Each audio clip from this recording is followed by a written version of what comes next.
Ted Bundy, जो दिखने में तो एक हैंडसम नौजवान था, लेकिन इसके चेहरे के पीछे छुपा था एक ऐसा शैतान जो 20th सेंचुरी का one of the most notorious murderer.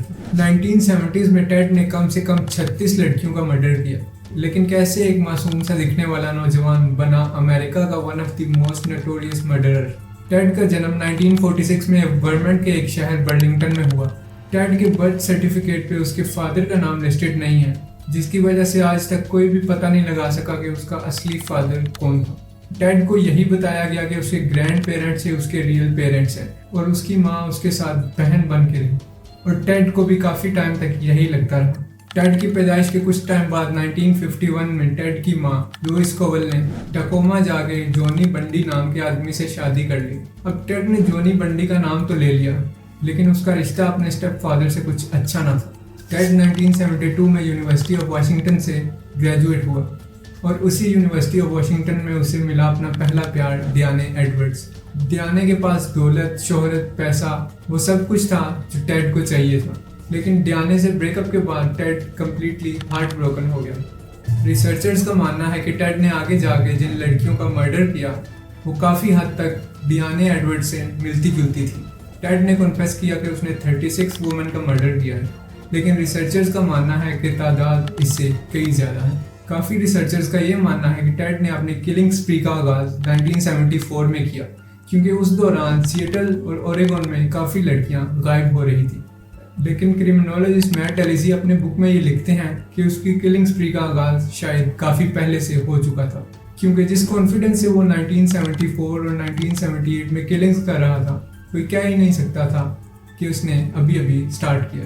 Ted ने अपने काफ़ी विक्टिम्स का शिकार ऐसे किया कि वो प्रिटेंड करता था कि वो इंजर्ड है और उसे हेल्प चाहिए। वो हेल्प लेने के बहाने लड़कियों को अपनी गाड़ी में बुलाता था और वहाँ उनके साथ वो होता था जो वो एक्सपेक्ट नहीं कर सकती थी। एलिजाबेथ क्लोफर्ड, जो कि टेड की उस टाइम की गर्लफ्रेंड थी, उनका कहना था कि टेड एक लविंग और वार्म इंसान है, लेकिन टेड का अजीब और ओड बिहेवियर देखने के बाद उसे शक हुआ कि टेड ही मर्डरर हो सकता है। 1974 में वो पुलिस स्टेशन गई, लेकिन पुलिस ने उनकी बातों को इतना सीरियसली ना लिया। 1974 में टेड को यूनिवर्सिटी के चक्कर में यूटा जाना पड़ा, और टेड के वहाँ जाते ही यूटा से भी लड़कियाँ गायब होना शुरू हो गई। जब पुलिस ने टेड की कार की तलाशी ली तो उन्हें एक फेस मास्क, रोप और हैंडकफ्स मिली, जिसके चलते उसे इन चीज़ों के पोजीशन के लिए अरेस्ट कर लिया गया और उसे जोड़ा जाने लगा कुछ संगीन जुराइम के साथ।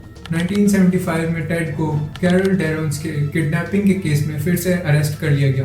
Carol DaRonch one of the few victims जो टेड की किडनैपिंग से बच सकी। टेड को इस किडनैपिंग की वजह से 15 साल की सजा मिली। 1977 में टेड 2 मरतबा पुलिस की कस्टडी से भागने में कामयाब हुए। एक दफ़ा वो कोर्ट हाउस लाइब्रेरी की विंडो से जंप करके भागे और उन्हें दोबारा पकड़ लिया गया, और दूसरी दफ़ा वो जेल की सीलिंग में हुए सुराख से भागे।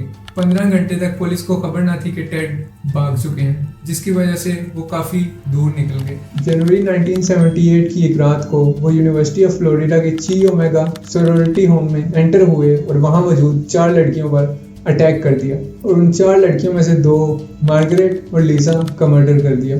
उसके बाद टेड ने 12 साल की लड़की किम्बरली लीज को किडनैप किया और बड़ी बेरहमी से उसका भी मर्डर कर दिया। पुलिस को ची ओमेगा सोरोरिटी हाउस पे मिलने वाली लेवी की लाश पे बाइट मार्क्स मिले, जो कि टेड से मैच करते थे।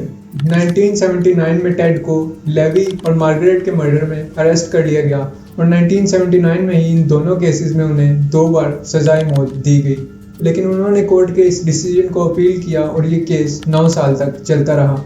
1980 में 12 साल लड़की किम्बरली लीज के मर्डर के केस में उन्हें फिर से सजाए मौत दी गई। उनका केस कोर्ट में चलता रहा और 1989 में वो पहले आदमी बने जिन्हें इलेक्ट्रिक चेयर से सजाए मौत दी गई। जनवरी 24, 1989 सुबह 7 बजे उन्हें फ्लोरिडा की स्टेट जेल में इलेक्ट्रिक चेयर पर सजाए मौत दी गई।